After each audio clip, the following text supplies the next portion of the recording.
Two of my favorite things that I've heard you say are, when you meet, you will know. If you have deliberately calibrated something into vibrational beingness, when it manifests, you'll recognize it. The degree of your deliberation is the degree of that knowing, that certainty. Mm-hmm. Yeah. Yeah. So the other one was about, you don't have to go looking for this. So these are two quotes. My question is around how to meet a romantic partner. I really struggle with that. Well, you don't do that. Mm-hmm. Right. But sometimes you can't help it. Yeah. Why do you want the rain?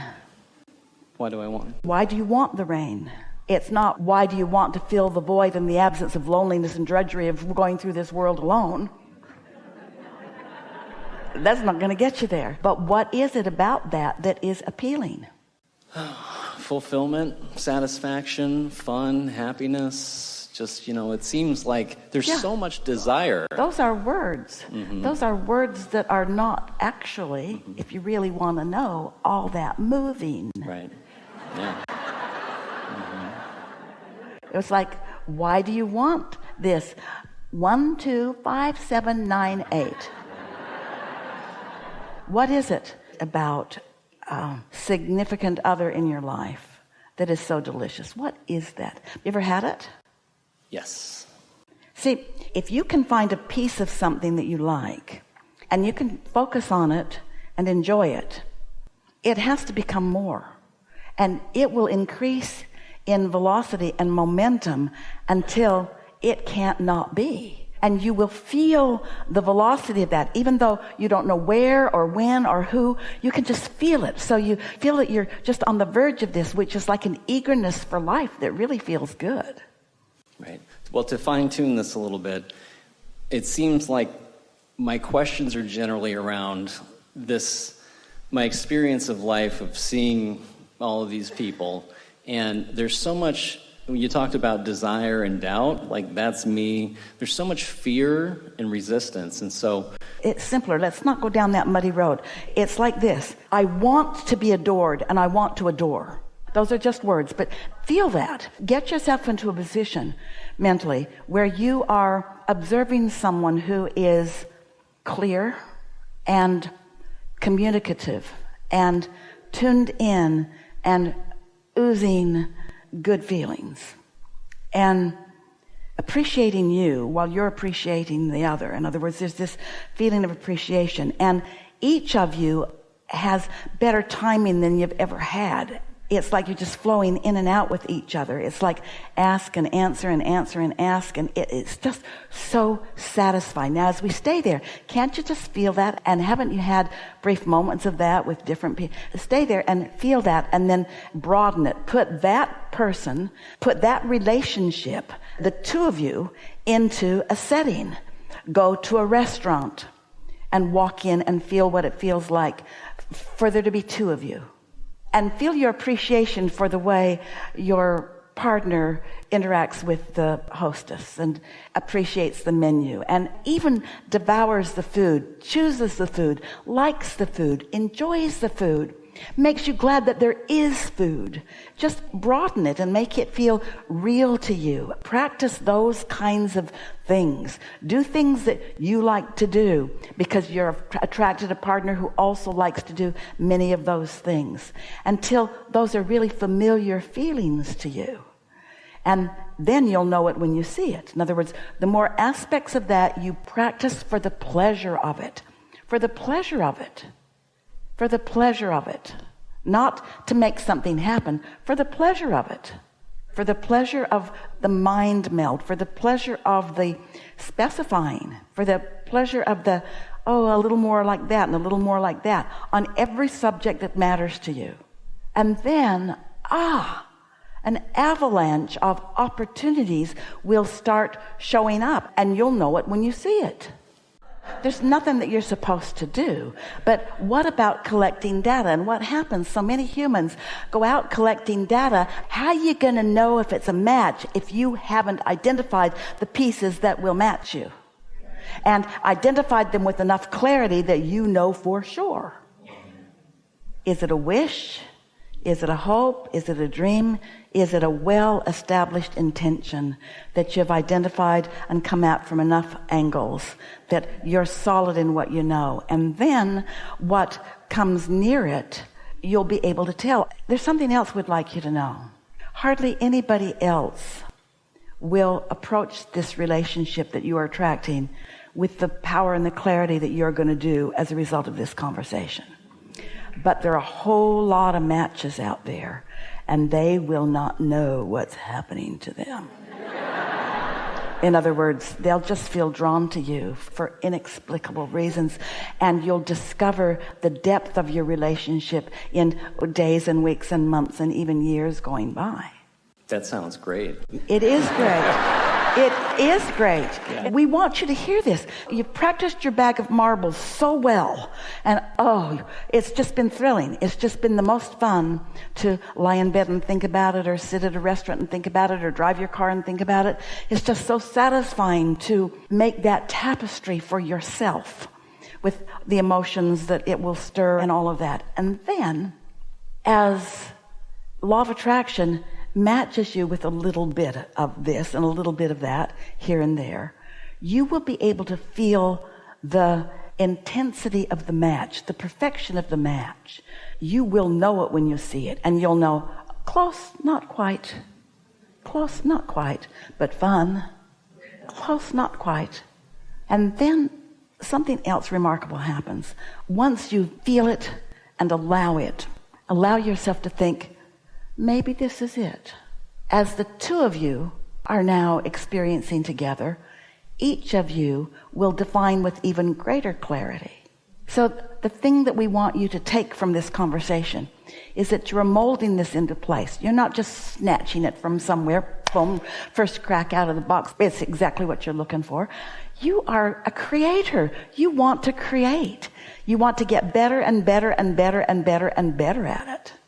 We would like you all, no matter what it is that you're in the process of creating, we would really like it if you were to listen to us and then practice it a little bit, and then were to say to us, I'm having so much fun with what I'm doing mentally that honestly, Abraham, it doesn't really matter if we meet up right away, because this is way fun. This thing that I'm doing. I'm bringing so much satisfaction to myself. In fact, I think I'm discovering who I am. I think I'm discovering the things I really like and why I really like them. There are people out there that have discovered those things in themselves that you will just bring out the more of that from them, you see. You could be and would be perfect strangers. You don't know each other in the flesh. You just know each other vibrationally. But your inner being has done all the vetting.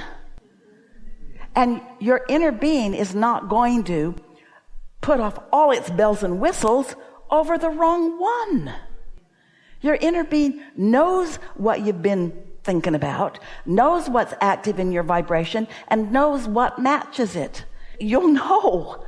You'll know because your inner being will know.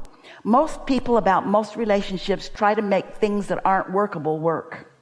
And then they'll say, you don't bring me flowers anymore. And he'll say, I never did bring you any flowers. What are you talking about? Did we get there at all with you?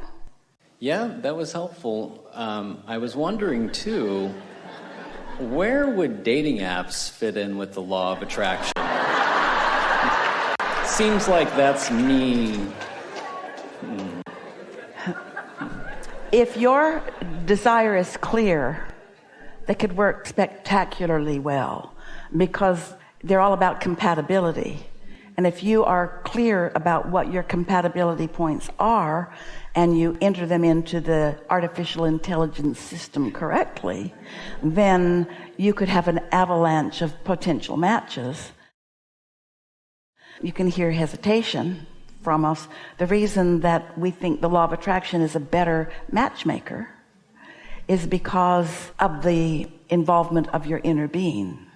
Think of your inner being as the intelligence that lets you know. What is it about a relationship that is so exhilarating? Why would anyone want that? Why do you want that? Well, it's, having a best friend that you can have sex with, to put it bluntly. It's that. That's not unimportant. Right.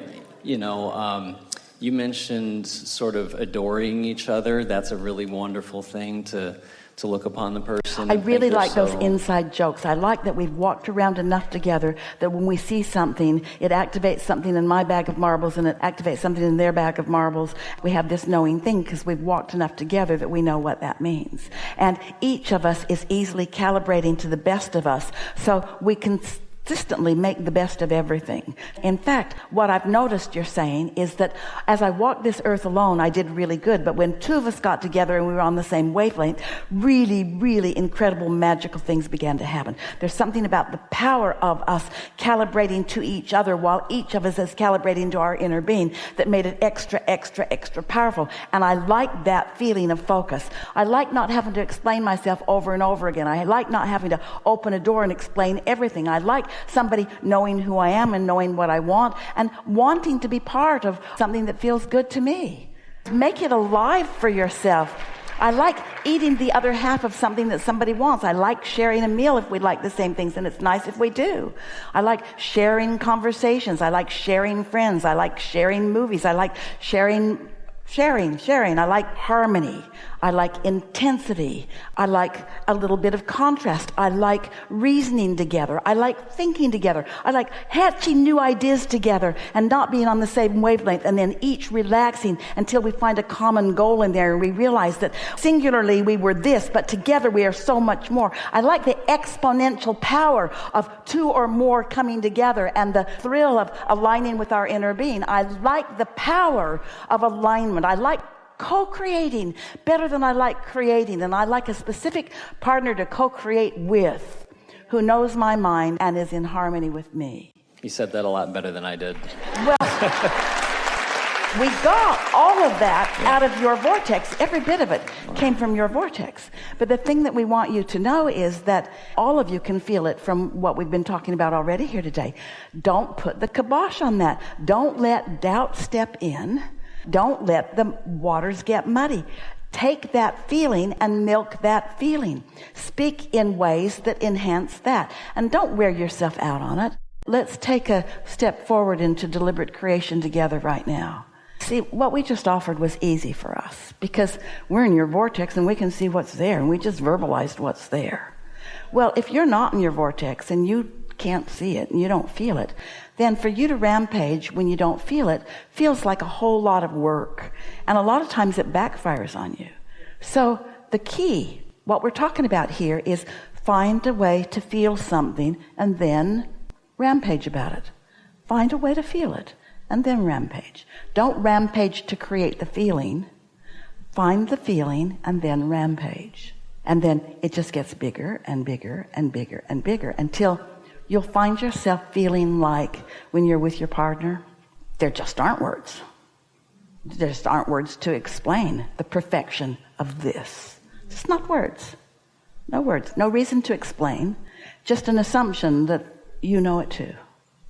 You'll know it when you see it over and over and over and over and over and over and over again. A lot of people come into a relationship and it's pretty frisky and good, mostly about sex in the beginning.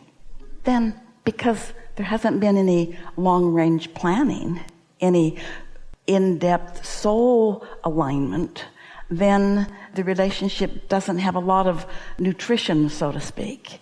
And so they're always on the hunt for that fresh new feeling.